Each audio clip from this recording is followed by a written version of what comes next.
सरकार के कर्मचारी ये जानने के लिए उत्सुक हैं कि 8वें वेतन आयोग 8th पे कमीशन की सिफारिशें लागू होने के बाद उन्हें कितना एरियर यानी कि बकाया वेतन मिल सकता है। तो फिलहाल आयोग विभिन्न पक्षों से चर्चा कर रहा है, इसलिए इसकी सिफारिशें लागू होने में अब बस कुछ ही महीने बाकी हैं। नमस्कार, मैं हूं आपके साथ ममता तिवारी और आप देख रहे हैं न्यूज 18 का डिजिटल प्लेटफॉर्म। कर्मचारियों को मिलने वाला एरियर मुख्य रूप से दो बातों पर निर्भर करेगा। पहला, आयोग की रिपोर्ट कब लागू होती है और दूसरा, सरकार कौन सा फिटमेंट फैक्टर तय करती है। फिटमेंट फैक्टर वो गुणांक होता है जिसके आधार पर कर्मचारियों का मूल वेतन यानी कि बेसिक पे बढ़ाया जाता है। जितना अधिक फिटमेंट फैक्टर होगा, वेतन और एरियर दोनों ही उतने अधिक होंगे। कुछ विशेषज्ञों का मानना है कि 8वें वेतन आयोग की सिफारिशें मार्च 2027 से लागू हो सकती हैं, जबकि कुछ का अनुमान है कि यह प्रक्रिया मई 2027 के बाद पूरी होगी।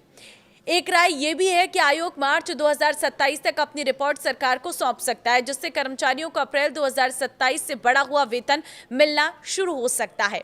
हालांकि कुछ विशेषज्ञों का कहना है कि आयोग की रिपोर्ट तैयार करने में पूरे 18 महीने लग सकते हैं। जरूरत पड़ने पर आयोग सरकार से समय बढ़ाने की मांग भी कर सकता है। फिटमेंट फैक्टर कितना हो सकता है, ये जान लीजिए। National counselling joint consultative machinery staff side ने 8वें वेतन आयोग को 3.83 फिटमेंट फैक्टर की सिफारिश की है।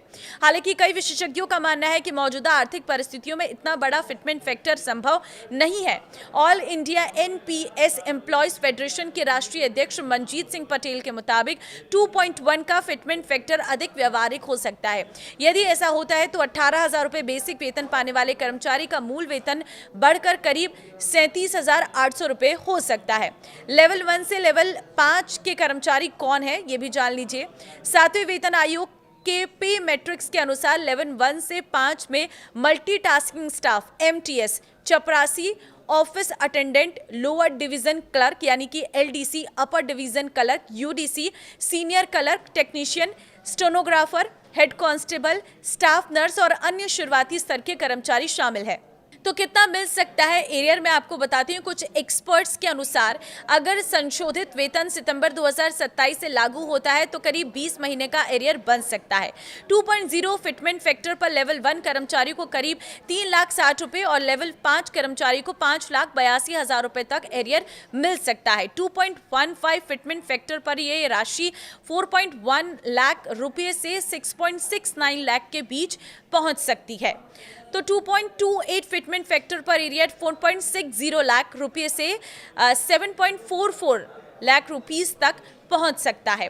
2.57 फिटमेंट फैक्टर लागू होने पर लेवल 1 कर्मचारी को 5,65,000 रुपए और लेवल 5 कर्मचारियों को 9,13,000 रुपए तक एरियर मिलने का अनुमान है।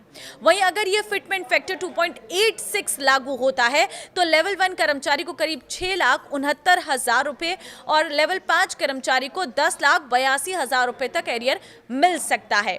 तो हालांकि ये सभी आंकड़े केवल अनुमान है। कर्मचारियों को मिलने वाली वास्तविक वेतन वृद्धि और एरियर की राशि का पता तभी चलेगा जब सरकार 8वें वेतन आयोग की अंतरिम रिपोर्ट को मंजूरी देकर आधिकारिक रूप से लागू करेगी। अब आपको क्या लग रहा है, आप मुझे कमेंट में अपनी राय जरूर दें और इस वीडियो को सभी सरकारी कर्मचारियों के साथ शेयर कर दें। नमस्कार।